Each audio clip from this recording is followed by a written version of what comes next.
Today we're starting Unit 8, Notes Number 1, the 1960s and Kennedy.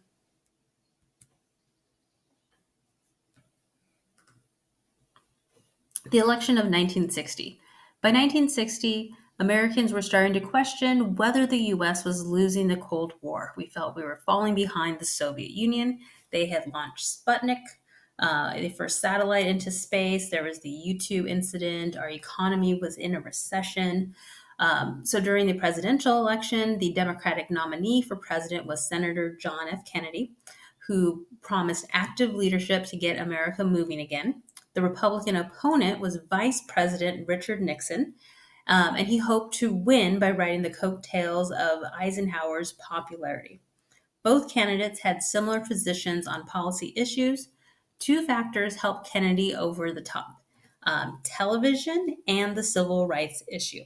Kennedy had a well organized campaign, the backing of his wealthy family, and was seen as handsome and charismatic. He was only 43 at the time, and many felt that he was too young to be president.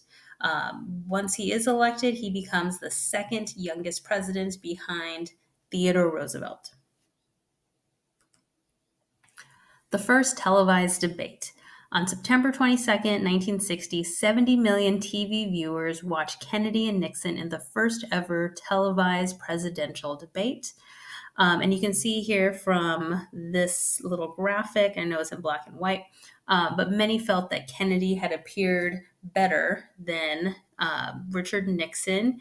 Kennedy had chosen to wear stage makeup to highlight himself, whereas Richard Nixon didn't and kind of looked washed out on the screen.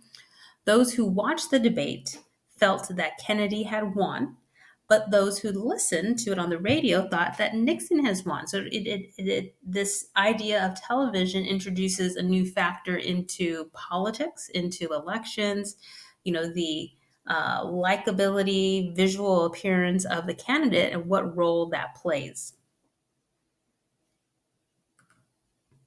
Kennedy and civil rights. In October of 1960, MLK was arrested for sitting at a segregated lunch counter with other demonstrators. He was sentenced to months of hard labor. The Eisenhower administration refused to intervene, so they didn't kind of want to pick a side, and Nixon took no public position on it. When Kennedy heard of the arrest, he called MLK's wife to express his sympathy. Kennedy's brother, Robert Kennedy, persuaded the judge to release Martin Luther King on bail. And so as news of this incident began to leak, it captured the immediate attention of the African American community, seeing that Kennedy was supportive of their movement, supportive of what MLK was doing, and that helped Kennedy carry key states in the Midwest and the South. They saw him as a candidate who was willing to stand up for civil rights. So Kennedy wins the 1960 presidential election. Here are some pictures from his inauguration. Here he's pictured with his wife, Jacqueline Kennedy, frequently known as Jackie Kennedy. They were seen as a very young and glamorous couple, quite the contrast to Dwight D. Eisenhower and his wife from the 1950s, who were much older, seen more as grandparents. You can see how elegant they looked at the inaugural ball. So Jackie was known for her style, having lots of top name designers, dress her. So she set lots and lots of trends. The Camelot Years. The new first family fascinated the public. It would be the first time in years that kids were living in the White House. The First Lady, Jacqueline Kennedy, was known for her style and elegance, and she would completely redecorate and remodel the White House during their time in office. So she felt that the White House should be a place of prestige for the country. She wanted to highlight the history, the artwork. So she pulled out old pieces that had been put into storage that belonged to other famous presidents, Abraham Lincoln, and really wanted to make sure that the White House, looked as good as it could be. She accepted donations, collected money in order to fund this project. Newspapers and magazines filled their pages with pictures and stories about the president's young children, John Jr. and Caroline. With JFK's youthful glamour and his talented advisors, the Kennedy White House reminded many of a modern day Camelot, the mythical court of King Arthur. Kennedy would surround himself with a team of advisors that were known as the best and the brightest. And this all kind of contributed to this Kennedy mystique, where people were just kind of just fascinated and wanted to learn more about them. So let's stop and think. Why was there so much interest in the Kennedy presidency? Well, I think because President Kennedy and his wife were so young and glamorous, they just naturally attracted public opinion. And it was also the fact that they had young children. So you had a lot of people that could identify with them. It wasn't some, older, like Eisenhower military leader. We're also within this new kind of the 1950s, 1960s television era, kind of new types of celebrities. So it just kind of created so much interest in this new first family. A new military policy. From the beginning, Kennedy focused on the Cold War. Kennedy believed his most urgent task was to redefine the nation's nuclear strategy. Kennedy's team developed a policy of flexible response where they were not relying only on the use of nuclear weapons. During the Kennedy administration, non nuclear forces were boosted, and the Green Berets, a special elite branch of the Army, was created.